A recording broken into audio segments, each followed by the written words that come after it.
des images qui ne partiront jamais de ma tête. C'est voir tout ce monde, toute cette foule, partout pareil, c'était partout, à l'aéroport, sur le chemin, à l'arrivée, au milieu, partout. Il y avait un bonheur, on sentait les gens heureux, j'arrive pas encore à réaliser ce qui s'est passé 3 ou 4 jours après.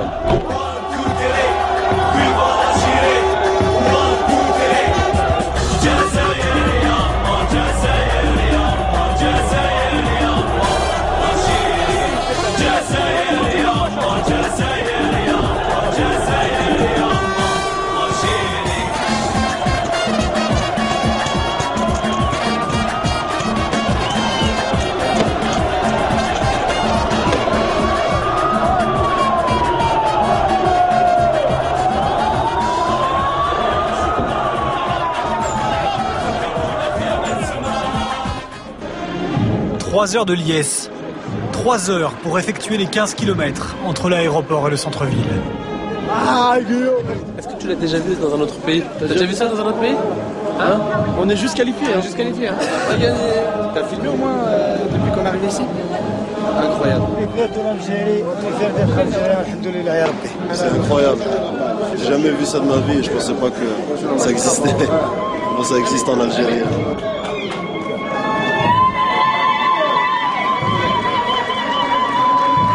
Les héros sont de retour au pays.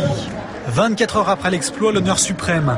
Le président Abdelaziz Bouteflika les décore et les remercie au nom du peuple algérien.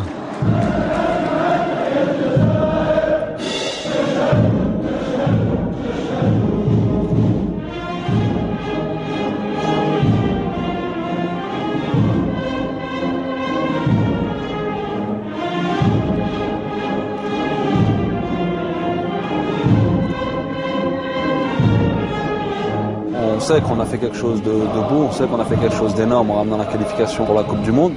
Maintenant, moi personnellement, j'ai pas encore réalisé vraiment cette qualification. On est toujours un peu encore dans les nuages. Mais bon, d'ici quelques jours, on va remettre les pieds sur terre et on va reprendre le boulot. Mardi à Sétif, Khaled Lemouchia a rangé ses médailles et ressorti les crampons. Idem pour Antaryaya à Bochoum. Maintenant c'est reparti. Essayer de se remettre sur pied le plus vite possible pour reprendre le championnat. Yaya, le buteur du Soudan, encore marqué physiquement par la double confrontation face à l'Égypte. Un affrontement qu'il retiendra pour son intensité, pour sa violence et peut-être avec le recul, pour sa préméditation. En octobre, avant-dernier match des qualifications, et déjà l'ombre des pharaons. Pour se mettre à l'abri, on avait le devoir de gagner par un score assez confortable pour se rendre en Égypte et être dans les conditions les plus favorables possibles. Il marque, bon après on égalise, après j'ai la balle moi de 2-1, je la mets au fond, le ballon passe pratiquement je crois 1 mètre dans le but et l'arbitre ne l'accorde pas. Après les Rwandais qui commencent à perdre du temps alors qu'ils perdent, on s'est dit les gars là il y a un traquenard qui nous attend.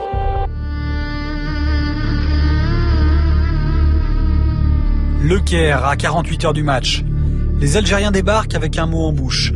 Fraternité. Nous sommes des frères pour toujours. En face, de l'autre côté de la rue, le peuple frère. Même langue, même culture, même ambition, mais pas les mêmes intentions.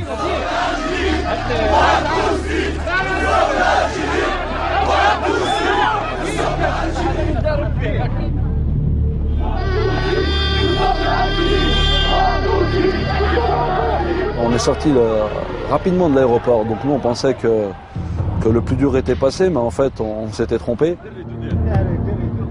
C'est vrai que sur le moment on a paniqué, on a eu peur, parce qu'on était tous allongés, on ne voyait pas ce qui se passait autour. C'était ça qui était un peu impressionnant.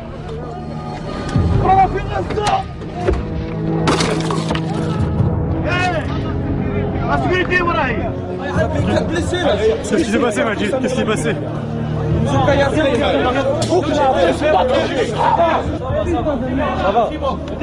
4 blessés avant même que le match commence. Nous sommes les seuls à filmer cette scène irréelle et ça dérange. Regardez avec quoi ils nous frappent.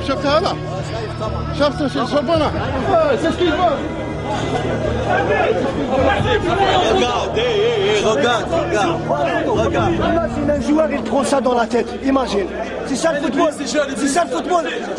Ça, passe-le pour qu'ils voient les gens. C'est pas un joueur. Après, tu te dis, on est des frères. On n'est pas des frères. On va la gagner. On va gagner. On va gagner. À cause de ça, les gens. On va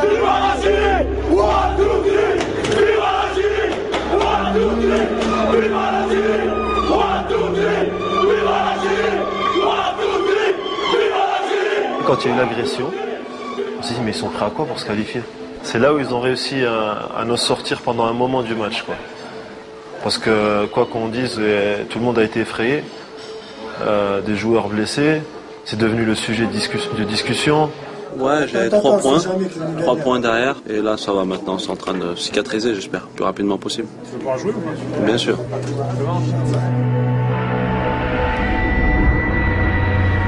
La peur cède peu à peu la place à la révolte. Tout le monde veut finalement jouer ce match. Tout le monde est apte, surtout les blessés. Demain, c'est le grand jour. Hein. C'est la pierre qui a tombé, je pense la 3e ou la 4e. Qui est tombée sur moi.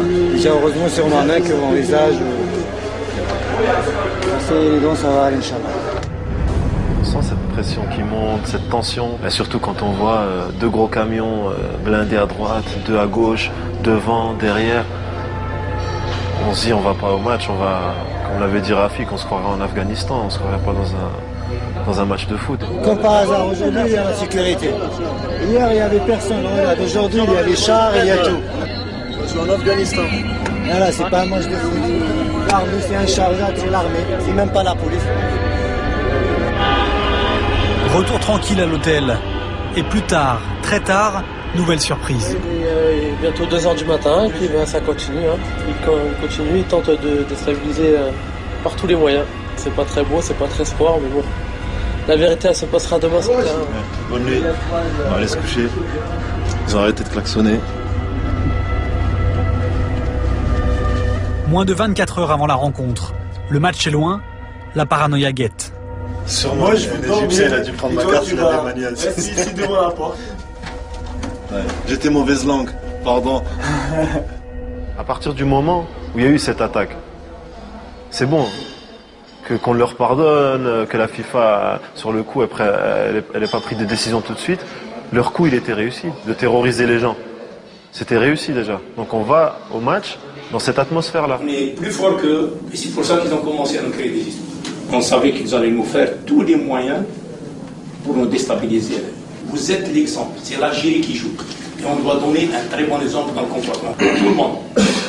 Y compris moi, parce que la dernière fois, je me suis énervé. On va aller au match. On va les battre sur le terrain. Et là, on va leur démontrer, on va leur dire, voilà, nous on mérite d'aller au couture. On est prêt pour le match. La guerre. Les champions, bon courage les champions. On rentre dans le match, on arrive au vestiaire, on se prépare. Et là, on rentre dans ce stade qui était incroyablement prêt à exploser. C'était un truc de malade, j'ai jamais vu ça. Tout ce qui criait en arabe, Égypte, Égypte. On dirait qu'ils le criaient dans la tête et c'était un public fanatique, vraiment, c'était incroyable, incroyable. Les Fennecs ont surmonté tous les obstacles pour être au rendez-vous. Il n'en reste qu'un, une équipe d'Égypte survoltée qui doit marquer au moins 2 buts pour continuer à y croire. Première alerte dans le périmètre algérien. Ça a failli être l'ouverture du score. Et Mounas Gawawi en 2 temps. 2 minutes seulement et 1-0. À 2-0, c'est match d'appui. Au-delà, c'est l'élimination. L'Algérie tient pourtant sa qualification jusqu'à la 95e minute. C'est bien joué par Bouguera. Une fois de plus. Oh là là, technique. Oh là là là là. Ultime coup derrière la tête. Il y aura match d'appui. Quand on prend le but, il y a la moitié de l'équipe qui s'effondre. C'est la première fois de ma carrière que j'ai eu le souffle coupé. Ça fait mal, c'est très très dur à digérer, mais on n'a pas le choix. Hein. Mais après, arrivé au vestiaire, et tout le monde disait c'est pas possible, on est bête de prendre un but comme ça et tout. Et il y a Karim Ziani qui s'est levé et qui a dit qu'est-ce qu'on fait? On continue à pleurnicher sur notre sort ou on va les battre au Soudan?